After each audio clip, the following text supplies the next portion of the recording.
ನಮಸ್ಕಾರ.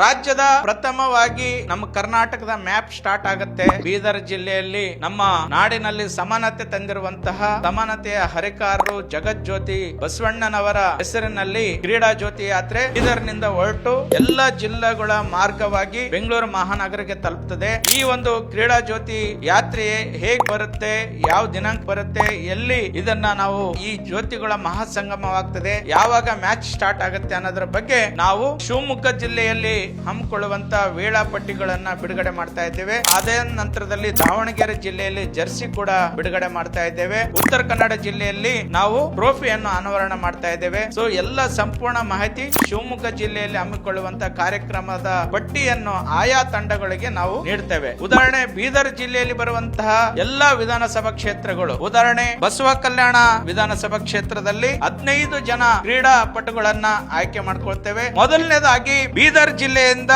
ಜಗಜ್ಯೋತಿ ಬಸವಣ್ಣನವರ ಕ್ರೀಡಾ ಜ್ಯೋತಿ ಯಾತ್ರೆಗೆ ಚಾಲನೆ ನೀಡಿ, ತದಾದ ನಂತರದಲ್ಲಿ ಬೀದರ್ ಜಿಲ್ಲೆಯಲ್ಲಿ ಬರುವಂತ ಎಲ್ಲಾ ವಿಧಾನಸಭಾ ಕ್ಷೇತ್ರವಾರು ಇತ್ತೀಚೆಗೆ ಚುನಾಯಿತರಾದಂತ ಜನಪ್ರತಿನಿಧಿಗಳ ಹೆಸರಿನಲ್ಲಿ ಮೊದಲನೇ ಆದ್ಯತೆ ನೀಡ್ತವೆ. ಒಂದು ವೇಳೆ ಜನಪ್ರತಿನಿಧಿಗಳು ಆಸಕ್ತಿ ತೋರಿಸದಿದ್ದರೆ 15 ಸಮುದಾಯದ ಯುವಕರು ಯಾರೆಲ್ಲ ಆಯಾ ಸಮುದಾಯದಲ್ಲಿ ತುಂಬಾ ಅಚ್ಚುಕಟ್ಟಾಗಿ ಆಟ ಆಡುವಂತ ಕ್ರೀಡಾಪಟುಗಳಿಗೆ ಯಾರೆಲ್ಲ ಇದ್ದಾರೆ ಕ್ರಿಕೆಟ್ ನಲ್ಲಿ, ಅಂತಹ ಕ್ರೀಡಾಪಟುಗಳಿಗೆ ನಾವು ಅವಕಾಶ ಮಾಡಿಕೊಡ್ತೇವೆ. ಉದಾಹರಣೆ ಬೀದರ್ ಜಿಲ್ಲೆಯಲ್ಲಿ ಬರುವಂತಹ ವಿಧಾನಸಭಾ ಕ್ಷೇತ್ರಗಳು ಹೇಳಬೇಕಾದ್ರೆ ಬಸವ ಕಲ್ಯಾಣ ವಿಧಾನಸಭಾ ಕ್ಷೇತ್ರ, ಹುಮ್ನಾಬಾದ್ ವಿಧಾನಸಭಾ ಕ್ಷೇತ್ರ, ಬೀದರ್ ದಕ್ಷಿಣ ವಿಧಾನಸಭಾ ಕ್ಷೇತ್ರ, ಬಾಲಕಿ ವಿಧಾನಸಭಾ ಕ್ಷೇತ್ರ, ಔರಾದ್ ವಿಧಾನಸಭಾ ಕ್ಷೇತ್ರ, ಬೀದರ್ ವಿಧಾನಸಭಾ ಕ್ಷೇತ್ರ. ಈ ಒಟ್ಟು 6 ವಿಧಾನಸಭಾ ಕ್ಷೇತ್ರದಿಂದ ಒಂದೊಂದು ತಂಡಗಳಿಗೆ ಮಾತ್ರ ಅವಕಾಶವಿರುತ್ತದೆ. ಸೊ ಈ ಒಂದು ಬೀದರ್ ಜಿಲ್ಲೆಯಲ್ಲಿ ಇರುವಂತಹ ಎಲ್ಲ ಕ್ರಿಕೆಟ್ ಅಭಿಮಾನಿಗಳಿಗೆ ಮುಕ್ತವಾಗಿ ಅವಕಾಶವಿರುತ್ತದೆ. ಮುಂಚಿತವಾಗಿ ಯಾರು ನೋಂದಾಯಿಸಿಕೊಳ್ತೀರೋ ಅವರಿಗೆ ಮೊದಲದಾಗಿ ಅವಕಾಶವಿರುತ್ತದೆ. ಜೊತೆಗೆ ನಾವು